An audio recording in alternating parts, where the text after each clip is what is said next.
সুপ্রিয় সপ্তম শ্রেণীর শিক্ষার্থী বন্ধুরা, কেমন আছো তোমরা?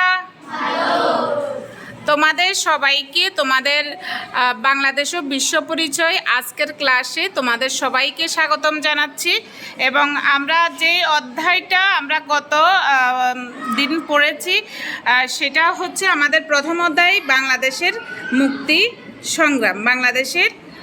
সংগ্রাম। এবং এই অধ্যায়টাতে অনেকগুলো পাঠ আছে। সেই পাঠ থেকে তোমাদেরকে কিছু প্রশ্ন দেওয়া হয়েছে। পার্ট 1 থেকে তোমাদেরকে কিছু সংক্ষিপ্ত প্রশ্ন দেওয়া হয়েছে। আশা করি সেই প্রশ্নগুলো সবাই দেখে এসেছো এবং যেই সময়টুকু পেয়েছো এখন একটু রিভাইজ তোমরা অবশ্যই করতে পেরেছো। এখন তোমরা কি প্রশ্নগুলোর উত্তর দেওয়ার জন্য প্রস্তুত? আসতে কেন? প্রস্তুত আসছো সবাই? আচ্ছা, প্রথম প্রশ্ন জিজ্ঞেস করি, কেমন জিজ্ঞেস করব? আচ্ছা, 1947 সালে এশিয়া মহাদেশে দুটি নতুন স্বাধীন রাষ্ট্র প্রতিষ্ঠিত হয়। 1947 সালে দুইটি নতুন রাষ্ট্রের তোমার উদ্ভব হয়। সেই রাষ্ট্র দুটির নাম কি? কে বলতে পারবে? কারা কারা হাত উঠাও। মেয়েরা অনেকেই পারে, ছেলেদের থেকে। কে? তুমি পারো? বলো, পিছন থেকে বলো, তুমি বলো। ভারত ও পাকিস্তান। উত্তর সঠিক হয়েছে? আচ্ছা, ঠিক আছে, বসো তুমি। এরপরের প্রশ্ন, পাকিস্তানের একমাত্র রাষ্ট্রভাষা হবে উর্দু। উক্তিটি কে এবং কবে করেছিলেন? উক্তিটি কে করেছিলেন? পাকিস্তানের একমাত্র রাষ্ট্রভাষা হবে উর্দু। এই কথাটা কে বলেছেন?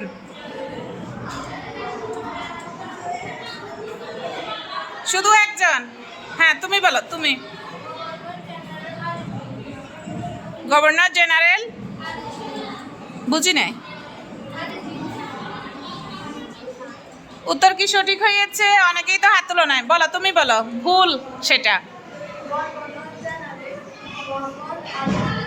গভর্নর জেনারেল মোহাম্মদ আলী জিন্নাহ কি বলেছিলেন? তিনি পাকিস্তানের একমাত্র রাষ্ট্রভাষা হবে উর্দু। এবং সেটা কখন বলেছে? 1948 সালে। 1948 সালে ঢাকা বিশ্ববিদ্যালয়ের কার্জন হলে ছাত্র শিক্ষক সমাবেশে বলেছিলেন। প্রশ্নগুলো অবশ্যই তোমরা যদি রিডিংটা ভালো করে পড়তে, অবশ্যই প্রশ্নগুলোর উত্তর কিন্তু তোমার রিডিংয়ে পার্ট 1-এই আছে। বসো, ঠিক আছে। পরের প্রশ্নের জন্য প্রস্তুত তোমরা? আচ্ছা, এরপরে কয়েকজন ভাষা শহীদের নাম। ছাত্ররা বলো, কে পারবে? কয়েকজন ভাষা শহীদের নাম। একজনও পারো না মেয়েদের মধ্যে? ছেলেরা বলো, কত সালে ভাষা আন্দোলন হয়েছিল? আমাদের ভাষা আন্দোলন হয়েছিল, হাত তুলবে। কত সালে কথা বলবে না। কত সালে ভাষা আন্দোলন হয়েছিল বলো দ্রুত। কেউ জানো না? বলো। 1952 সালে। হ্যাঁ, কয়েকজন ভাষা শহীদের নাম বলতে পারবে? তুমি পারবে? রফিক, জব্বার, বরকত, সালাম, এই কয়েকজন। দেখি তো, বলো, কণা বলো।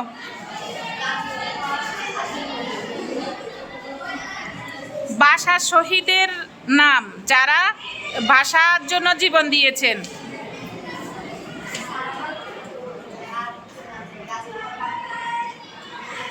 ভাষা শহীদের নাম ও বললে কি হবে? তুমি বলো।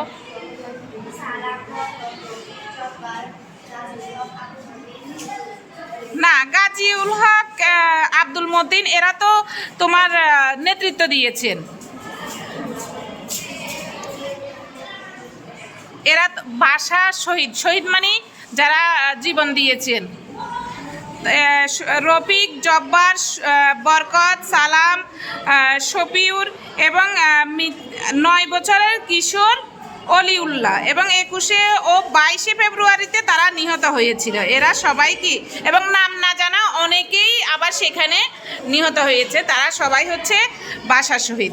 আচ্ছা, এর পরের প্রশ্ন, 1952 সালের ভাষা শহীদদের আমি বলে দিয়েছি। 1952 সালের ভাষা শহীদদের মধ্যে একজন কিশোর ছিলেন, তার নাম কি? আর কেউ?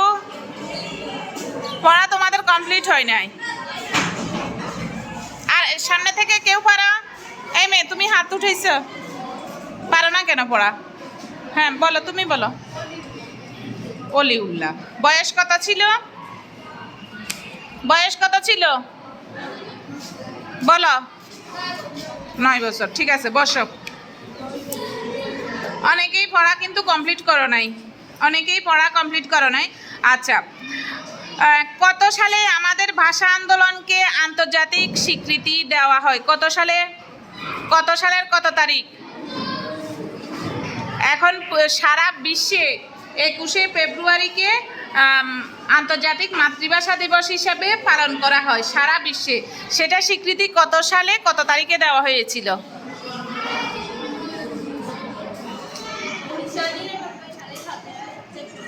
1999 সালে 17ই নভেম্বর সারা বিশ্ব এটাকে কি স্বীকৃতি দিয়েছে যে 21শে ফেব্রুয়ারিকে আন্তর্জাতিক মাতৃভাষা দিবস হিসাবে পালন করার জন্য। এখন সারা পৃথিবীতেই আন্তর্জাতিক মাতৃভাষা দিবস হিসাবে পালন করা হয় এবং সকল জাতি নিজ নিজ মাতৃভাষাকে বিশেষ সম্মান জানিয়ে আন্তর্জাতিক মাতৃভাষা দিবস পালন করে থাকে। কত তারিখে পালন করে থাকে? কত তারিখে? 21শে ফেব্রুয়ারি। আচ্ছা, আমাদের কেন্দ্রীয় শহীদ মিনার কোথায়? শহীদদের স্মরণে যেই মিনারটা করা হয়েছিল সেটা শহীদ মিনার। এবং কেন্দ্রীয় শহীদ মিনার কোথায়? ঢাকা। কোথায়? কোন কলেজের সামনে? ঢাকা। ভালো করে পড়েছ রিডিং? ঢাকা বিশ্ববিদ্যালয় নাকি ঢাকা মেডিকেল কলেজ? দেখো, ভালো করে দেখো তো। ঢাকা মেডিকেল কলেজের সামনে। তো তোমরা যদি এই বিষয়টা তোমাদেরকে যে পড়ানো হয়েছে এটা যদি ভালো করে ভালো করে পড়তে পারতে, অবশ্যই তোমরা এই প্রশ্নগুলোর উত্তর দিতে পারতে।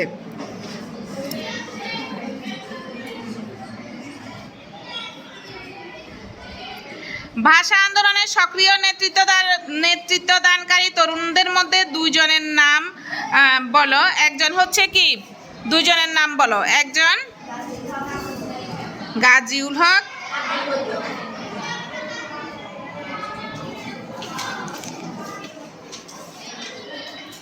এবং যেই অস্থায়ী শহীদ মিনার কারা তৈরি করেছিল? কোন শিক্ষার্থীরা? কোন কলেজের শিক্ষার্থীরা? ঢাকা মেডিকেল কলেজের শিক্ষার্থীরা অস্থায়ী শহীদ মিনারটি তারা তখন করেছিল, তৈরি করেছিল।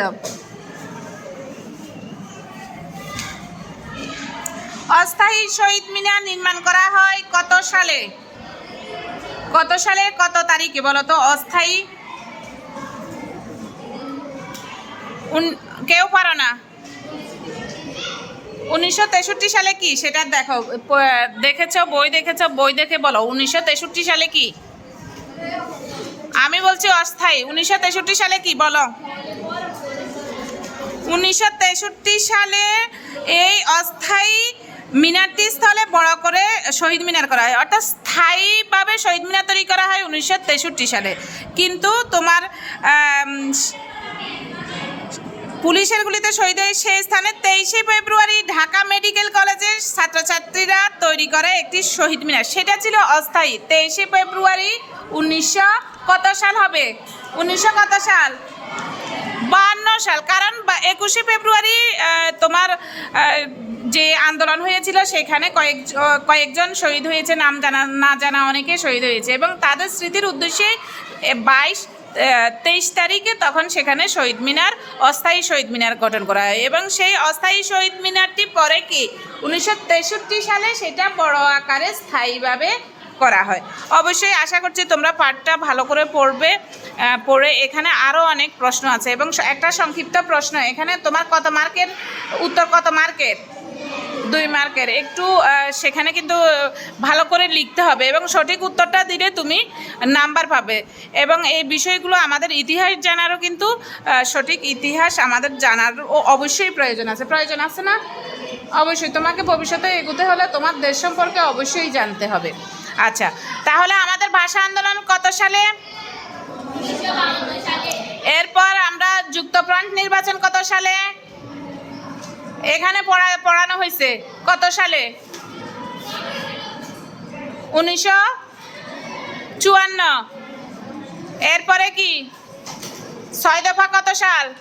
66। হ্যাঁ, 1966। এবং গণ অভ্যুত্থান 69-এর গণ অভ্যুত্থান 1969। এরপরে 1970 সালে কি সাধারণ নির্বাচন, কালকেও আলোচনা করেছি। এরপরে 1971 সালে আমাদের মহান মুক্তিযুদ্ধ। আচ্ছা, অবশ্যই আশা করি আমরা পাঠগুলো পরবর্তীতে আরও পড়ার মাধ্যমে তোমরা সেই বিষয়গুলো অবশ্যই আবারও জানতে পারবে। এবং সে পর্যন্ত ভালো থাকো, সুস্থ থাকো। আজকের ক্লাসটা এখানেই শেষ করছি। অবশ্যই বাড়ির কাজ যা দেওয়া হবে সেটা অবশ্যই ভালোভাবে কমপ্লিট করে আসবে, সেই প্রত্যাশাই করছি। এবং সবার একেবারে আজকে পড়া কিন্তু অনেকেরই কম পাওয়া হয়েছে, অনেকেই কম শিখেছ। অবশ্যই যেই কাজ দেওয়া হবে সেটা অবশ্যই তোমাদেরকে শিখতে হবে। আর পরীক্ষা চলে আসছে না, তো সেই অনুসারে অবশ্যই তোমাদেরকে পড়াটা মনোযোগ সহকারে অবশ্যই পড়তে হবে এবং নিয়মিত বিদ্যালয়ে আসতে হবে। ধন্যবাদ সবাইকে, আবার দেখা হবে পরবর্তী ক্লাসে।